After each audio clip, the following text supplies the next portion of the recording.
ముద్దులీయవే సిగ్గునడిగిస్తా సిగ్గులెందుకే చీరనడిగొస్తా చిరదేనికే చీపురట్టుకొస్తా చీపురెందుకే దుమ్ము దులిపేస్తా పొద్దు కూకితే తెరగీత చొరక తెల్లవారితే కుక్క మీద మరక మంచ నీడలో మల్లెపూల పడక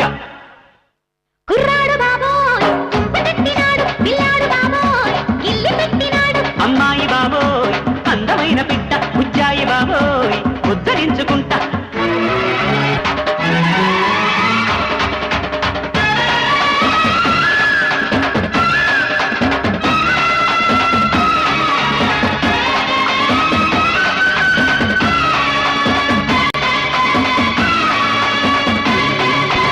ఆత్రమెందుకు అంద ఉంది కనుక అందమెందుకు చూపు ఉంది కనుక చూపు ఎందుకు చాటుకొస్తే చెబుతా చాటుకెందుకు వచ్చి చూడు చెబుతా ఏమి